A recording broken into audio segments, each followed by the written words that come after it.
everybody. I'm Jonathan Randall, and welcome to another episode of How You Like Me Now. Nothing lasts forever, and apparently my days in this studio are numbered. So if anybody knows a recording space I could use in New York City, please let me know. I've had a really good run here and will continue to use this space as long as I can, but there is a possibility that someone will barge through that door at any moment and kick me out. So hopefully that'll add a bit of excitement to this week's episode. Will Jonathan make it through the whole episode, or will the studio shut him down? You'll have to stay tuned to find out, so cross your fingers that we make it, everybody, and let's get into it while there still is time.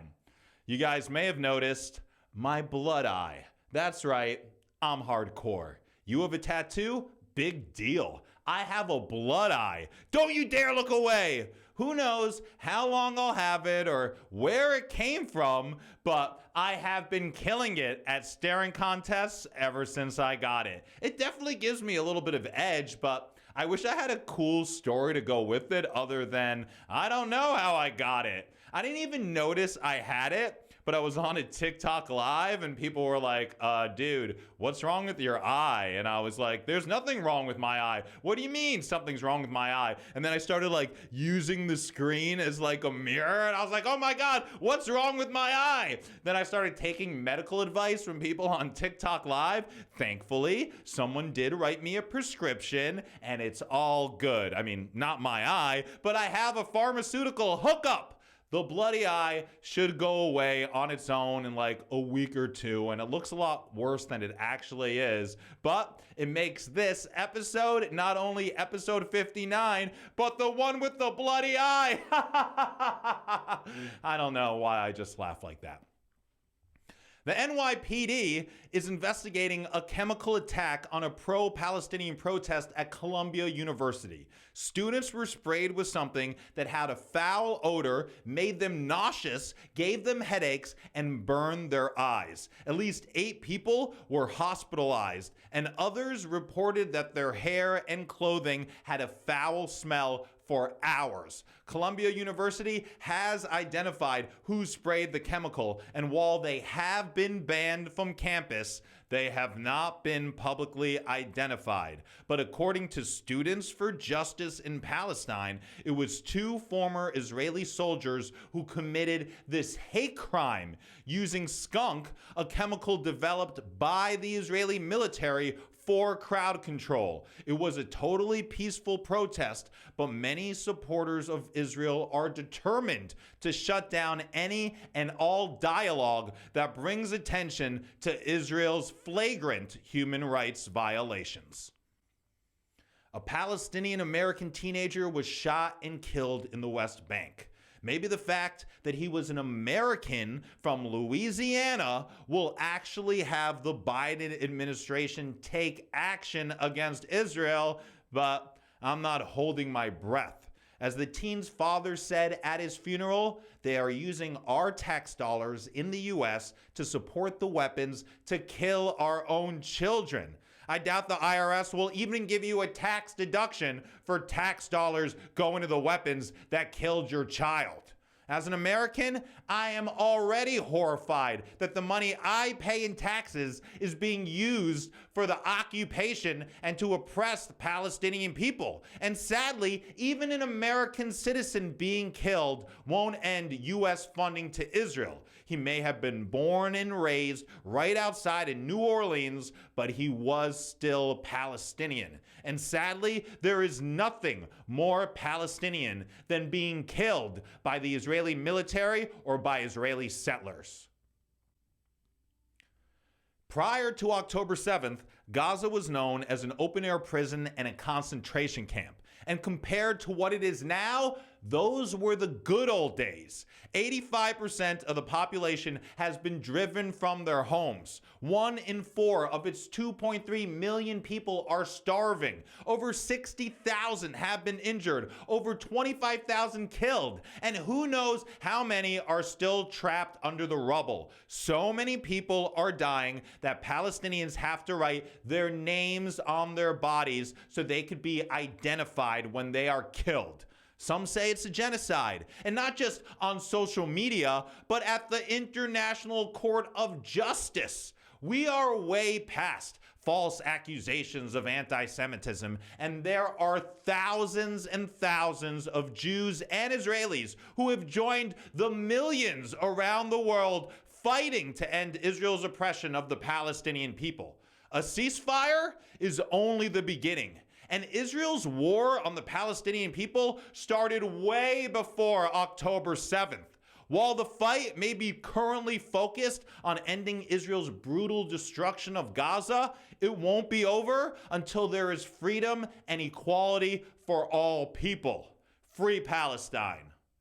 Netanyahu further proved why he needs to be removed from office by saying he will never allow a Palestinian state, and it's time for the Biden administration to stop being Israel's bitch and end all financial support to Israel. Biden could talk about the importance of a Palestinian state all day, but it's clear that Bibi has his own agenda, and the only thing he wants from Biden is unconditional financial support. Bibi and his band of bigots never wanted peace, and the indiscriminate bombing of Gaza is further evidence of what they really want, and that's to kill and displace Palestinians.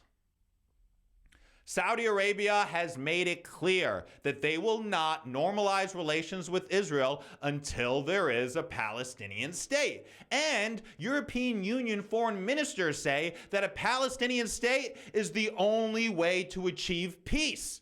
The United Nations chief said rejection of the two-state solution will indefinitely prolong a conflict that is threatening global peace and emboldening extremists everywhere. Netanyahu isn't listening and prefers an open-ended military control over Gaza. And those who worship the golden calf that is Israel put all the blame for there not being peace on the Palestinians, while extremist bigots make up Israel's government and continue to dehumanize and oppress the Palestinian people. Even the family members of the Israeli hostages have zero faith in Netanyahu and his right-wing government. A group of them stormed the Israeli parliament demanding Israel do more to have their loved ones returned. Seems where you really need to be putting up posters of the kidnapped Israelis is outside of Netanyahu's house. There are still 130 Israeli hostages, but it is clear that the Israeli government cares more about eradicating Hamas than bringing them home. And it doesn't help that Israeli airstrikes and soldiers keep killing them. There are widespread communication blackouts in Gaza, preventing the people there from being able to communicate with loved ones, to contact emergency services, and to be able to share what they are experiencing online. It also makes delivering humanitarian aid way more difficult. This is where Esims come into play. They are software versions of the little insertable chips that can access the internet using Israeli, Egyptian, or general Middle Eastern cell towers. Pro-Palestinian activists have created eSIMs for Gaza and are gathering eSIMs and getting them to the people who need them. Check out their website, GazaEsims.com, on how you can donate an eSIM to help provide vital internet connection for those suffering in Gaza. Follow me across social media at Jonathan Randall. especially on Instagram. TikTok is still suppressing my content. Also, please check out my Etsy shop and the occupation. 60% of all profits go to help Palestinians through the Freedom Theater and the Mercy Corps. I'll put a link to that in the description. My Ko-fi page is growing, and I want to thank everybody who has shown me support there and who has become a monthly member. I'll put the link to that in the description. This Sunday, January 28th, we're having our first Q&A Zoom exclusively for Ko-fi members. It's insane to me that people are cutting me off, giving me the cold shoulder, trolling me, and don't want to hire me because I speak out for freedom and equality for all people. When did that become a bad thing? Does wanting freedom and equality for all become bad when the reason people don't have freedom and equality is because of the state of Israel? I call out Israel's human rights violations because I am Jewish and refuse to be silent when people are being oppressed in the name of Judaism. I'm horrified that Netanyahu has been prime minister for over 16 years and that the current government is made up of racist extremists.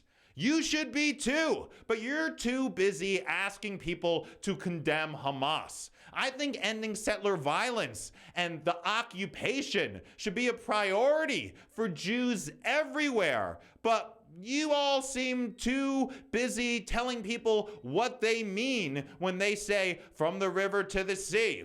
It's way past time to stop blaming Palestinians and start taking serious action against Netanyahu, his extremist government, settler violence, and expansion. The state of Israel has done horrible things. Admitting them doesn't make you a bad Jew. It makes you a good person. I'm Jonathan Randall. How you like me now?